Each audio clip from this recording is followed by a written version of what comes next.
Kanana basha.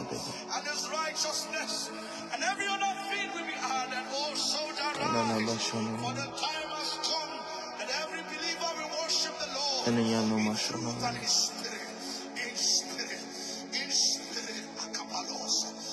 Kanana basha. Kanana basha.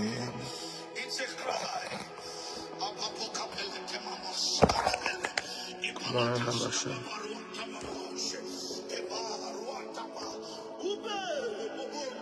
Kanana basha.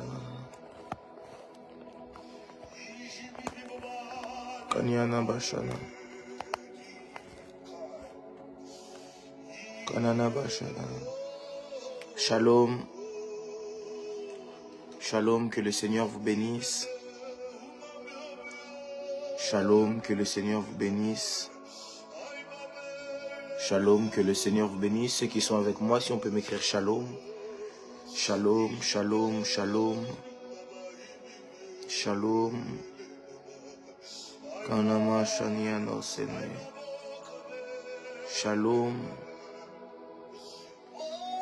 Shalom à ma fille Sephora. Shalom tout le monde. Shalom. Shalom. Que Dieu vous bénisse. Si on peut m'aider à partager ce direct à 4, 5, 6, 7 personnes. Essaye de partager avec moi. Tu prends ce direct et tu partages avec moi. Il y a de ceux à qui Dieu a donné la faculté de prêcher la parole. C'est leur moyen d'évangélisation, c'est que Dieu leur a donné leur bouche. Mais il y a de ces gens qui sont comme Joseph d'Arimathée. Il ne prêche pas la parole, mais il peut aider à ce que l'accomplissement de la parole puisse s'accomplir en posant des actes. Ce soir, Dieu permet à ce que je puisse être orateur, mais il permet à ce que tu puisses aussi être là. Et ta présence en ces lieux ne doit pas te rendre seulement spectateur, mais Dieu te donne aussi d'être acteur en prenant ce live et le partageant autour de toi. La Bible dit, si je ne me trompe pas dans un livre de la Bible, je ne sais plus exactement lequel, je préfère pas dire de bêtises, il arrivera un jour où on sera à un seul lieu et à partir de ce lieu, on pourra être connecté partout. Si je ne me trompe pas, c'est Ésaïe qui parle de ça. À partir d'un lieu, on pourra parler partout. Et c'est exactement ce qui se passe de nos jours avec les réseaux sociaux. Je suis à Orléans, mais je peux être connecté à des gens qui sont à l'autre bout du monde. C'est pourquoi je t'invite, toi qui es avec moi, aide-moi à propager la bonne nouvelle en partageant autour de toi. Je ne vais pas être long, je prendrai 25 à 30 minutes. Mais j'aimerais simplement que tu partages. Partage. Une fois que tu l'as fait, dis avec moi, c'est fait. C'est fait, c'est fait, c'est fait. Sois un porteur de la bonne nouvelle et quand tu es porteur de la bonne nouvelle, sois sûr d'une chose, c'est que la bonne nouvelle aussi va te porter. Prophète, qu'est-ce que tu es en train de dire? J'étais en train de dire à quelqu'un que la même croix que Christ a portée de Gethsémane et jusqu'à la montagne à Golgotha, c'est cette même croix qu'il a portée lorsqu'il est arrivé à Golgotha. En d'autres termes, lorsque tu es capable de porter le message de l'évangile, à un moment donné, c'est l'évangile qui te dira à toi de t'arrêter et c'est l'évangile qui te portera. Je prie pour toutes personnes qui partagent ici, que l'évangile puisse aussi partager ta vie et que l'évangile puisse te présenter au monde en te portant sur ses épaules. Si on m'a aidé à partager, je vais bientôt commencer. Si on est avec moi, on peut juste me faire signe. Je ne vois pas très bien les commentaires. Je ne sais pas si c'est au niveau de l'application qu'il y a un petit problème. Si on peut m'aider. Si on peut m'aider, je sens déjà la puissance du Saint-Esprit avec nous ici. Et non plave, et non pareni kanema asene. J'aimerais prier en ces mots. Saint-Esprit de Dieu, je prie ici pour un ciel ouvert, une activité angélique, un mouvement du ciel et que le souffle du Tout-Puissant, le Saint-Esprit qu'on appelle en hébreu le roi Hakodesh, soit en mouvance ici. S'il y a des lieux où le Saint-Esprit n'agit pas, je prie que durant ces instants, que le Saint-Esprit ne puisse non pas seulement ne pas être muet, mais qu'il puisse aussi ne pas être inactif. Seigneur, regarde à toutes ces âmes qui ont besoin de toi. Regarde à ces personnes qui veulent entendre le son de ta voix et vivre ta main. Je t'en supplie, cher Saint-Esprit, fais quelque chose. Prends la place qui est la tienne. Prends la place qui est la tienne. Non seulement prends la première place, mais prends toute la place s'il le faut. Agis comme tu veux agir. Agis librement. Opère comme tu veux opérer. Opère librement.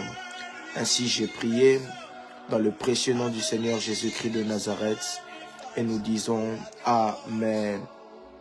Tu peux commenter avec moi Amen. Nous sommes dans le livre de Actes des Apôtres chapitre 1 verset 8. Je pense que c'est un texte que tout le monde connaît. Actes des Apôtres chapitre 1 verset 8. Je vais lire pour tout le monde. Je vais lire pour tout le monde. La Bible dit, mais vous recevrez une puissance, le Saint-Esprit, survenant sur vous.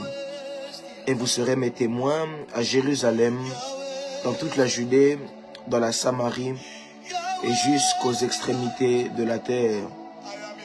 J'aimerais le relire. La Bible dit, mais vous serez mes témoins.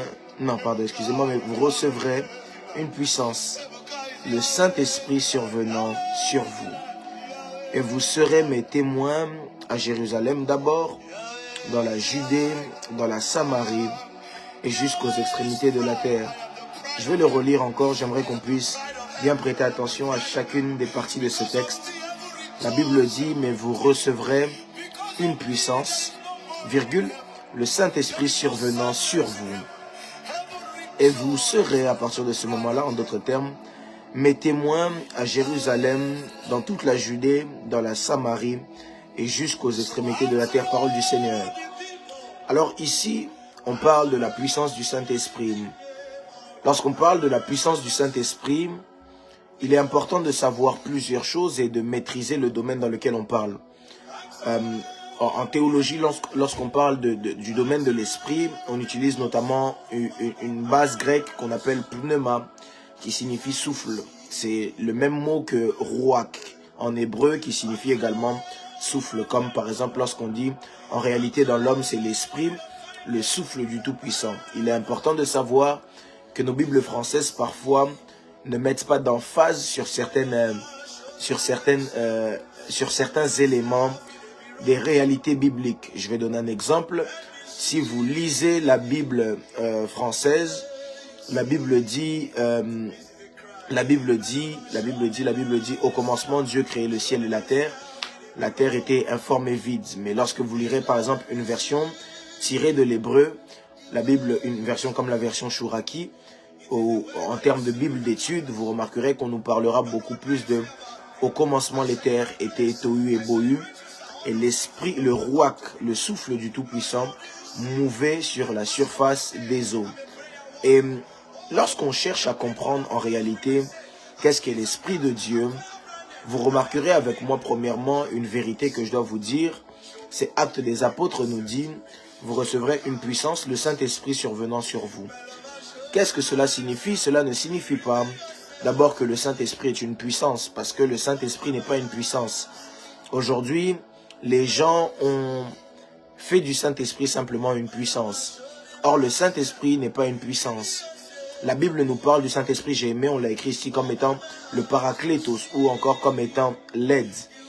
Lisez bien, la Bible dit au commencement Dieu créait les ciels et la terre. Mais ici, lorsqu'on parle de Dieu, la version Chouraki nous dit Elohim. Or, lorsqu'on parle de Elohim, c'est lorsqu'on parle de Dieu dans sa pluralité, dans sa fonction de Père, Fils et Saint-Esprit au complet. Lorsqu'on parle de Dieu dans sa singularité, on utilise un mot comme étant Adon ou Adonai. Et c'est ce même mot Elohim qu'on utilise lorsque Dieu parle et qu'il dit « Créons l'homme à notre image et à notre ressemblance ». Créons. Dieu ne dit pas « Je vais créer l'homme à mon image et à ma ressemblance », mais il dit « Créons ». Lorsque Dieu dit « Créons », il dit en d'autres termes « Nous ». Est-ce que Dieu est en train de consulter les anges? Parce que Dieu n'a pas la même image que les anges. Lorsque vous remarquerez, les anges ont une apparence physique, ce que Dieu n'a pas. Parce que la Bible dit que Dieu est le Dieu invisible. Et sa manifestation physique, c'était par son Fils unique qu'on appelle Jésus-Christ de Nazareth, le Dieu vivant et véritable. Mais quand Dieu disait « Créons l'homme à notre image et à notre ressemblance », à qui est-ce que Dieu parlait? Dieu parlait à ces trois entités qu'il est. Parce que il faut savoir que Dieu est un et unique, mais qu'il est décomposé en trois parties. Il est le Père, il est le Fils et le Saint-Esprit. Et si vous remarquez, la Bible dit au commencement Dieu. Je vais vous le lire, ça on va le lire. Genèse chapitre 1. Je vais vous le lire afin qu'on puisse bien comprendre le domaine des trois entités. Genèse chapitre 1 verset 1. La Bible dit au commencement Dieu créait les ciels et la terre, le Père. La terre était informe et vide, il y avait des ténèbres sur la surface de la terre. L'Esprit de Dieu mouvait. Et Dieu dit que la lumière soit et la lumière fut. En d'autres termes, ici on a la manifestation de trois entités. La première entité, c'est Dieu le Père qui crée le ciel et la terre. On a Dieu le Saint-Esprit qui mouvait sur les eaux. Et on a les eaux qui sont l'image du Fils, parce que il y a un homme que j'aime beaucoup dans la Bible qui s'appelle Jean. Jean, le disciple de Christ, lorsqu'il écrit un épître que vous connaissez, vous et moi, l'épître de Jean, c'est le seul des disciples qui ne commence pas la biographie de Christ en disant Christ à partir de David, Christ à partir de... Non, mais il donne une biographie de Christ qui peut nous faire comprendre la position de Christ au commencement. Il dit au commencement était la parole était Dieu et la parole était avec Dieu. Et ici, lorsque la Bible dit l'esprit mouvait au-dessus des eaux, la Bible dit que l'esprit était en... C'est comme si je dis que l'esprit était en coalition ou encore en symbiose avec le Fils unique de Christ, parce que l'eau est l'image de la parole.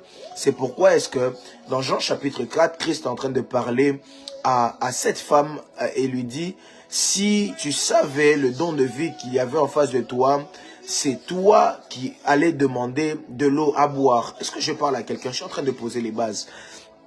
Alors, le Saint-Esprit n'est pas une puissance. Le Saint-Esprit est clairement Dieu. Et au-delà d'être clairement Dieu, le Saint-Esprit, vous devez le savoir, c'est que le Saint-Esprit est une personne. Parce que c'est écrit dans ma Bible, je l'ai lu dans ma Bible. Je ne sais pas si dans vos Bibles c'est écrit, mais j'aimerais vous l'informer, c'est écrit. Il est écrit dans la Bible que vous ne devez pas attrister l'Esprit. Or, lorsqu'on parle de quelqu'un qui peut être attristé, c'est quelqu'un qui a des sentiments. Or, une puissance ne peut pas avoir des sentiments. La Bible dit « ayez une communion avec l'Esprit ». Or, lorsqu'on parle d'une communion avec l'Esprit, c'est qu'on parle avec quelqu'un avec qui on peut communiquer. Une puissance, on ne communique pas avec une puissance. Vous voyez? Et c'est pourquoi vous devez impérativement savoir que le Saint-Esprit n'est pas une puissance, mais le Saint-Esprit est une personne qui aimerait communiquer avec toi. Écoutez ce que j'aime comment Christ parle du Saint-Esprit. Christ est en train de parler à ses disciples, il dit « Alors que je vous ai dit toutes ces choses, vos cœurs sont déjà attristés. » Jean chapitre 17, si je ne me trompe pas, Jean chapitre 14. Il dit « Alors que je vous ai dit toutes ces choses, vos cœurs sont attristés. Alors que je vous ai dit toutes ces choses, vous êtes maintenant tristes. Alors que je vous ai parlé, je vois maintenant que vous êtes tristes. Mais détrompez-vous. Il y a beaucoup de choses que je peux vous donner, mais vous ne pouvez pas les supporter maintenant. Mais le consolateur, lorsqu'il viendra, l'esprit de vérité, comment un esprit qui peut être considéré comme une puissance peut être qualifié de consolateur? Parce qu'une puissance ne console pas. Il faut que tu sois une personne pour pouvoir être un consolateur. Il faut que tu sois une personne pour pouvoir être un consolateur. Un esprit ne console pas. Un esprit ne console pas. Un esprit, je répète, ne console pas.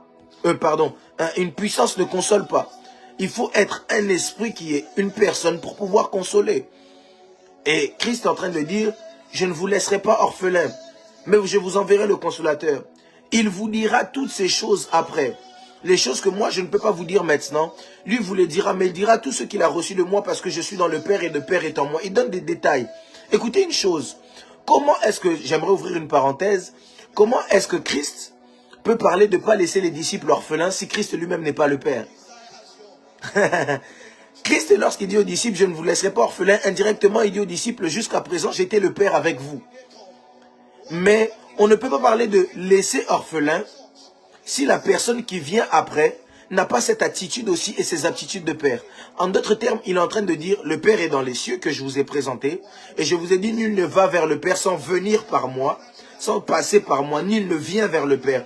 Normalement, il aurait dû dire, personne ne peut aller vers le Père, mais il dit, nul ne vient vers le Père sans venir par moi, sans passer par moi, nul ne vient. Celui qui veut, on lui pose la question, montre-nous le Père, cela nous suffit. Et Christ dit, nul ne peut venir vers le Père, venir, parce que venir vers le Père, il se présente comme le Père. Normalement, il aurait dû dire, nul ne va, nul ne peut aller vers le Père. Mais Christ dit, nul ne peut venir vers le Père. Nul ne peut venir vers le Père sans passer par moi. Il dit indirectement que je suis le Père, et c'est ce qu'il explique aux disciples lorsqu'il veut partir. Mais il dit, je ne vous laisserai pas orphelin. Mais comment est-ce que tu peux dire que tu ne nous laisses pas orphelins si la personne qui vient après n'est pas le Père? Parce que si le Père part, je suis orphelin. Si le Père part, je suis orphelin.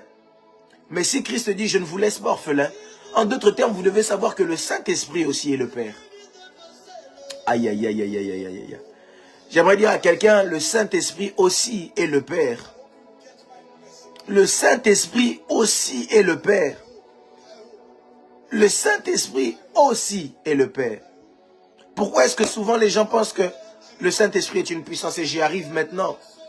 Ce que les gens ne savent pas, la Bible dit, vous recevrez une puissance, le Saint-Esprit survenant sur vous. Mais écoutez, il y a 3 grandes dimensions de l'Esprit. 3 grandes dimensions de l'Esprit. Est-ce que quelqu'un peut écrire avec moi? 3 grandes dimensions de l'Esprit. Si on m'écrit ça, j'avance. 3 grandes dimensions de l'Esprit. 3 grandes dimensions de l'Esprit. Écris ça avec moi. 3 grandes dimensions de l'Esprit. Je sens Dieu ce soir. Non, non, non, non, non, non, non, non, non, non. J'aime parler du Saint-Esprit. J'aime parler de cet ami fidèle. Ah, j'aime parler du paraclet. Et non, ce n'est pas venu claver ainsi. 3 grandes dimensions de l'Esprit. Alors, la première grande dimension de l'Esprit, c'est ce qu'on appelle l'Esprit avec nous. Parce que vous devez savoir une chose, c'est que dans Matthieu chapitre 27, Christ est en train de parler, il dit, je serai avec vous tous les jours de votre vie jusqu'à la fin du monde. Comment est-ce que Christ peut être avec nous? Christ est avec nous au moyen de son esprit, parce que Christ de corps n'est plus. Christ est assis à la droite du Père. J'aimerais choquer quelqu'un. Christ de corps n'est plus. Il est assis à la droite du Père, intercédant pour nous. Son corps est à la droite du Père. Mais c'est son esprit qui nous accompagne avec nous au quotidien, tous les jours, qui travaille sur notre âme, sur nos pensées. Et il est en train de nous expliquer beaucoup de choses. Son esprit nous convainc du péché. Son esprit nous oriente. Son esprit nous fait savoir ce qu'on a au-dedans de nous. Son esprit nous parle. Son esprit, il est avec nous. C'est l'esprit qui est à côté de nous en tout temps. Le Saint-Esprit est avec nous. La Bible dit que lorsque le chrétien est chrétien, Christ, quand il parle aux disciples, il souffla sur eux et le Saint-Esprit marcha avec eux. Le Saint-Esprit marche avec nous. Le Saint-Esprit est avec nous. Ça, c'est la première grande dimension. C'est quand tu écoutes la parole, tu sens que le Saint-Esprit te touche. Tu sens que le Saint-Esprit peut... Tu peux être consolé. Tu peux sentir quelque chose. Tu peux sentir des présences. Tu peux sentir des frissons. Ça, c'est lorsque l'Esprit marche avec toi. C'est comme quand on dit que lorsque le peuple d'Israël avait quitté l'Égypte, il marchait, il y avait la colonne de nuée ah mon Dieu, qui marchait avec eux, etc.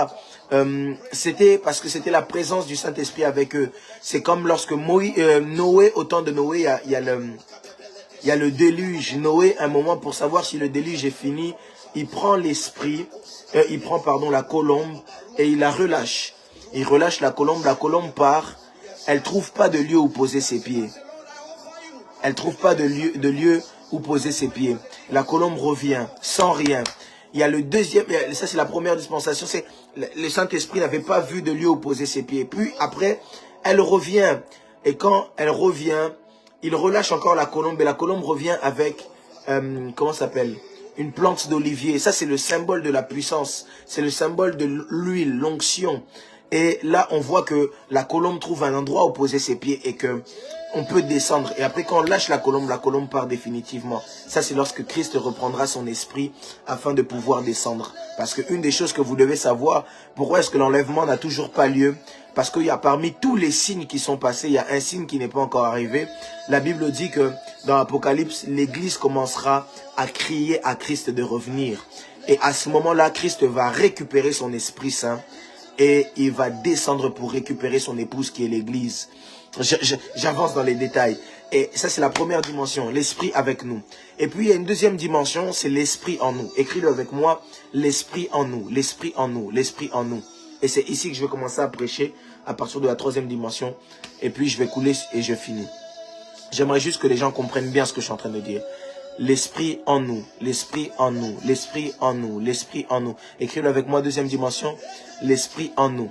L'Esprit en nous, c'est ce dont la Bible nous parle dans le livre de Galates chapitre 5. C'est lorsqu'on parle notamment du fruit de l'Esprit. Apôtre Paul est en train de parler du fruit de l'Esprit parce que lorsque l'Esprit est en toi, j'ai l'habitude de donner une image de ce que je suis en train de dire ici. Je vais essayer de vous l'imager en quelques mots. Quand l'Esprit est en toi, l'Esprit en toi va commencer à créer du fruit. Ça va commencer à se manifester avec notamment le fruit de l'Esprit. Quand quelqu'un a l'Esprit avec lui, qui est dans la première dimension, l'Esprit va commencer à beaucoup te consoler. Et vous allez vous remarquer que plus cette personne va consommer l'Esprit, l'Esprit va venir habiter en lui. Et quand l'Esprit va venir habiter en toi, comme la Bible dit, je suis à la porte de ton cœur, je frappe. Celui qui m'ouvre, je viendrai soupirer, moi et le Père avec lui. Le grand Dieu qui est dans les cieux vient vivre en toi. Ça va faire qu'au-dedans de toi, il y a des choses qui vont commencer à s'extérioriser. Je vais donner un exemple simple, très simple. Vous voyez ici, j'ai une canette de coca. Ceux qui me connaissent savent que j'aime beaucoup le coca. Alors, c'est ce qui fait d'ailleurs que je grossis. Parce que quand je commence avec le coca, l'Esprit avec moi, je commence tout doucement. Ça ne va pas se voir. Mais plus je veux le consommer, c'est quelque chose qui va venir s'imposer en moi et mon corps va refléter les choses qu'il y a au-dedans de moi. Et ça, c'est l'Esprit en nous. La deuxième grande dimension, c'est l'Esprit en nous. Plus tu vas consommer le Saint-Esprit, l'Esprit va venir s'installer au-dedans de toi et on va pouvoir voir dans ton comportement le fruit de l'Esprit. On va pouvoir voir dans ta manière de faire le fruit de l'Esprit. On va pouvoir voir dans ta manière de te comporter le fruit de l'Esprit. On va voir l'amour, la patience, la piété, la persévérance en toi. On va voir que tu seras toujours comme dans le calme. Tu vas voir le fruit de l'Esprit être manifesté au-dedans de toi. Et ça, c'est les dimensions que les disciples ont compris en vivant avec Christ. Christ était avec eux, c'était l'Esprit près d'eux.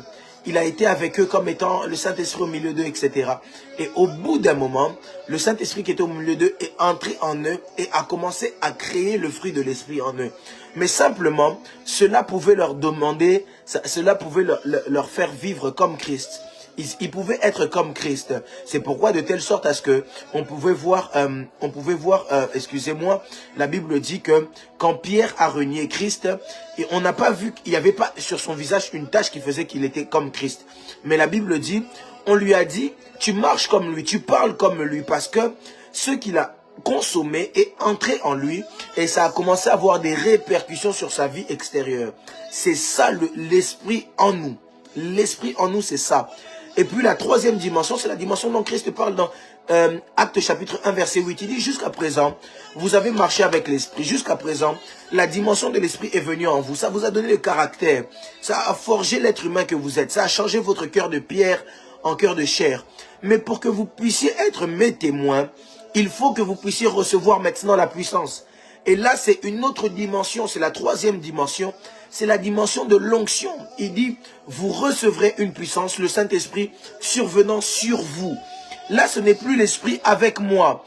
Ce n'est plus l'Esprit autour de moi. Maintenant, c'est l'Esprit sur moi. Ce n'est plus l'Esprit en moi. Mais maintenant, c'est une dimension que jusqu'à présent, je n'ai pas sentie. C'est l'Esprit sur moi. Et quand l'Esprit est sur toi, à partir de ce moment-là, l'Esprit commence à laisser des traces. L'esprit laisse des traces. Lorsque l'esprit vient sur une personne, la Bible dit, vous serez mes témoins. Qu'est-ce qu'est un témoin? Un témoin, c'est quelqu'un qui est capable de prouver les propos qu'il est en train d'avancer. Aujourd'hui, l'Église ne change pas. L'Église ne gagne pas des âmes parce que l'Église ne fonctionne pas avec la puissance de l'Esprit. Excusez-moi de vous choquer. L'Église ne gagne pas d'âmes parce que l'Église ne travaille pas avec la puissance de l'Esprit. Parce que j'en parlais avec un pasteur dernièrement. La science est en train de monter. La technologie est en train de monter. Aujourd'hui, un aveugle peut voir à partir des machines. Mais le chrétien vient seulement prêcher. Or, la Bible est en train de nous dire que notre foi ne soit pas basée sur les discours persuasifs des hommes, mais sur une démonstration de la puissance de l'esprit. En d'autres termes, lorsque tu prêches, il faut que ce que tu prêches puisse être démontré par l'onction qui repose sur toi. Je suis en train de prier Dieu. Je prie Dieu pour tous ceux qui suivent ce live, que tu arrêtes d'évangéliser simplement en évangélisant par des paroles, mais que quand tu dises à quelqu'un que Christ l'aime, que l'onction et la puissance de l'Esprit sur toi puissent le saisir et qu'il sente l'amour de Dieu. Que quand tu dises à quelqu'un que Christ guérit, que l'onction et l'Esprit de Dieu qui est sur toi puissent emmener la guérison dans la vie des gens. Aujourd'hui, on prie pour que les gens soient guéris. Christ n'a jamais demandé de prier pour les malades. J'aimerais choquer quelqu'un. Lisez vos Bibles, c'est sur votre Bible. Si quelqu'un peut me donner un verset où la Bible dit « Priez pour que les malades soient guéris », je ne sais pas qu'est-ce que je vais lui donner. La Bible m'a dit « Voici les signes qui accompagneront ceux qui auront cru. Vous guérirez les malades. » En d'autres termes, arrête de prier pour un malade. Prie pour que le malade soit guéri.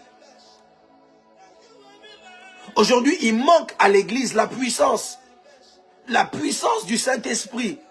Et c'est pourquoi aujourd'hui, plusieurs pasteurs sont dans des scandales. Plusieurs chrétiens sont dans tout ce qu'ils ne doivent pas être. Parce que le Saint-Esprit n'est plus là chez plusieurs. Écoutez, j'aimerais prier à quelqu'un que Dieu puisse restaurer la puissance de l'Esprit dans l'Église. Que Dieu puisse restaurer la puissance de l'Esprit dans l'Église. La Bible nous parle d'un homme comme Paul. Paul, quand il marchait, son ombre pouvait guérir des malades à cause de la puissance de l'Esprit qui était sur lui. La Bible nous parle des personnes comme Pierre. Pierre est en train de parler à ce paralytique. Il dit, je n'ai ni argent ni or, mais ce que j'ai, je te le donne. Parce que ce qu'il avait reçu dans Actes chapitre 2, c'est la promesse que Christ avait donnée. C'est la puissance. Le Paul qui était timide, qui refusait même de parler devant les hommes, de dire qu'il était avec Christ. Lorsqu'il a reçu la puissance dans Actes chapitre 2, la Bible dit, alors qu'il priait d'un commun accord, des langues semblables à des langues de feu se sont posées sur chacun d'entre eux. Écoutez bien ce que la Bible dit. L'église primitive était en train de croître à cause des signes et des prodiges qui accompagnaient les apôtres. Écoutez, qu'on ne se mente pas. Les gens viendront à Christ beaucoup plus lorsqu'ils verront ce que Christ peut faire, plutôt que quand tu leur expliqueras ce que Christ peut faire. Les gens ont déjà entendu des explications. Je ne dis pas qu'on doit cesser de prêcher, je ne dis pas qu'on doit arrêter de dire que Jésus nous aime. C'est le message qu'il faut prôner, il faut continuer de le faire. Mais au-delà de dire que Jésus aime, montre que Jésus aime. Au-delà de dire que Jésus guérit, montre que Jésus guérit. La Bible dit que sa parole est esprit et vie. Toi, tu parles seulement. Où est l'esprit et la vie qui est derrière la parole? Parce que l'esprit et la vie Zoé que la parole peut transmettre, c'est au moyen de la puissance de l'esprit. Et c'est d'ailleurs même cette puissance qui a ramené Jésus-Christ d'entre les morts et qui l'a ressuscité. C'est la puissance du Saint-Esprit. Écoutez, et c'est même cette puissance qui emmène Christ à agir dans la puissance. Christ est sur la terre des humains, a ressuscité 3 morts. J'aimerais faire cette déclaration pour quelqu'un, mon Dieu. Le premier mort que Christ a ressuscité, c'est la fille de Jairus, le chef de synagogue. C'était dans sa maison. C'était dans sa maison. Le deuxième mort que Christ ressuscite, c'était le fils de la veuve de Naïm. C'était sur le chemin du cimetière. Alors qu'on était sur le point d'aller enterrer ce fils, il a rencontré le fils unique de Dieu le Père. Il y avait le fils unique de la fille de la veuve de Naïm qui avait la mort. Et il y avait le fils unique du Dieu très haut qui transmettait la vie Zoé. Et le troisième mort que Christ a ressuscité, c'est son ami qu'on appelait Lazare. Mais lui, Lazare, ce n'était pas dans la maison. Lazare Ce n'était pas sur le chemin du cimetière. Lazare a été ressuscité alors qu'il était déjà dans le tombeau depuis 4 jours. Aïe, aïe, aïe, j'aime ce que je veux dire ici. La puissance de Dieu a la capacité d'opérer peu importe la situation qui se passe. La puissance du Saint-Esprit n'a pas de chose qui peut l'empêcher. Parce que remarquez bien, ces 3 morts ont en réalité 3 dimensions. La fille de Jairus était morte, elle était encore à la maison, c'est-à-dire que la mort venait d'arriver. Souvenez-vous avec moi que quand Jairus vient voir Christ, il dit « Ma fille est gravement malade ». Mais entre-temps, sa fille meurt, c'est-à-dire la mort était encore soudaine, elle était brute. Mais Christ, par son esprit, a pu faire quelque chose. J'aimerais dire à quelqu'un, lorsque l'esprit de Dieu est sur quelqu'un, la puissance peut guérir quand le problème vient d'arriver. Il peut le faire quand le problème sonne directement, il le fait. Quand c'est encore à la maison. La veuve de Naïn, certainement, si c'était sur le point d'aller transférer, c'est qu'on a déjà fait la veillée mortuaire, on a déjà fait les étapes mortuaires, on a déjà passé par la morgue, etc. C'est-à-dire que le problème avait déjà commencé à avoir un processus. Mais même quand le problème commence déjà à prendre un processus, il faut savoir que le Saint-Esprit peut aussi agir là. Aïe, aïe, aïe, aïe, aïe. Mais pour Lazare, c'était encore quelque chose d'autre. Lazare, ce n'était pas au début du problème. Le problème n'a pas eu aussi un processus, mais le problème est arrivé jusqu'à son terme. Parce que Lazare, il était déjà enterré. C'était déjà depuis 4 jours qu'il était dans le tombeau. On disait même qu'il sentait déjà. Mais le Saint-Esprit a pu faire quelque chose. Écoutez, j'aimerais dire à quelqu'un, lorsque la puissance du Saint-Esprit est là, c'est l'onction de Dieu qui brise le joug et qui brise les chaînes. Aujourd'hui, on prie, on fait des prières de délivrance, de combat spirituel. Or, on ne sait pas une chose, c'est que la puissance du Saint-Esprit peut briser le joug sans même qu'on puisse entrer d'abord dans les combats spirituels. Parce que la Bible dit que l'onction brise les chaînes. Ayamaha shanekla aneva ase. Enomane fane ato h epaine ase. Où sont passées les résurrections des morts? Où sont passées les guérisons? Où sont passés les signes et les prodiges? Où sont passées toutes ces choses? Où est passé le Dieu d'Élie qui réagissait par le feu? Écoutez, la Bible dit, Élie était un homme de la même nature que nous. Mais à la différence de nous, c'est que Élie priait avec persévérance. Tu dois prier Dieu. Il y a une chanson que j'aime, je dis, ouin-moi pour ma génération. Les hommes se meurent dans le monde, Seigneur. Ouin-moi. Aide-moi à aller guérir les malades dans les rues d'Orléans. Aide-moi à guérir les malades dans les rues de France. Afin qu'on puisse savoir que tu es Dieu. Il y a des gens qu'on ne gagnera jamais par simplement des messages. Il y a des gens qu'on gagnera simplement par la puissance de l'Esprit. La puissance de l'Esprit, pour finir, c'est la main de Dieu.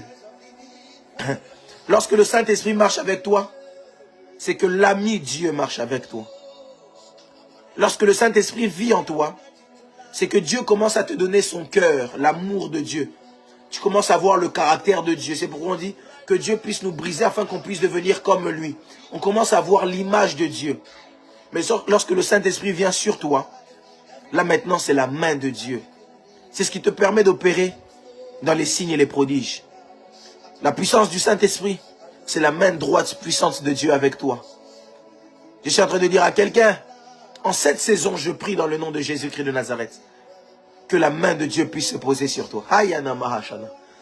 En cette saison, je prie le Dieu des cieux, que sa main puisse se poser sur toi, afin que tu puisses vivre sa main, qu'il opère avec toi et qu'il marche avec toi, qu'il te fasse réussir, qu'il te fasse avancer, qu'il te fasse marcher, qu'il te fasse réussir là où c'est bloqué, là où les malades. Je prie que plus aucun malade ne puisse résister dans ta présence.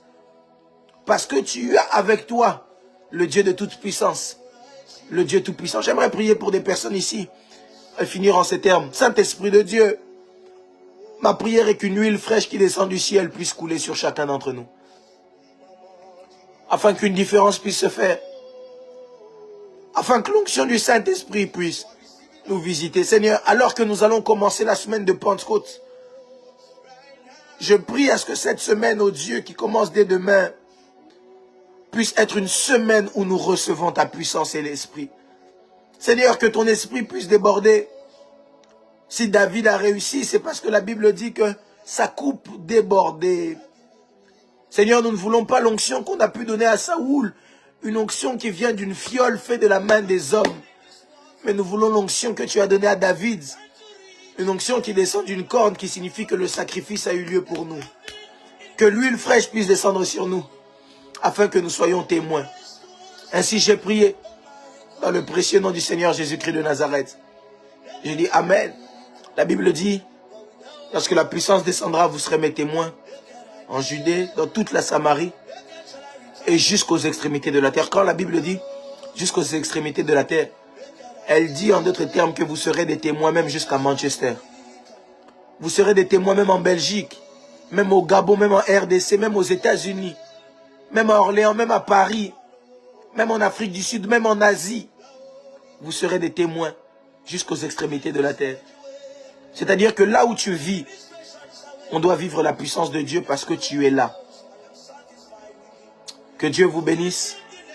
C'était pour vous ici le prophète Chavniel Lulusala, afin de rendre la gloire à Dieu, à Christ seul, car lui seul la mérite. J'aimerais inviter quelqu'un, je sens ça dans mon cœur. Prends même un temps de prière et demande à Dieu que une huile fraîche puisse descendre sur toi. Qu'une huile fraîche puisse descendre sur toi. Afin que Dieu te donne un nouvel élan et qu'il te donne d'être un grand évangéliste, une grande évangéliste, de gagner les âmes, non seulement par la parole, mais par l'onction qui accompagne ta vie, afin de toucher le peuple. Que Dieu vous bénisse. À très bientôt.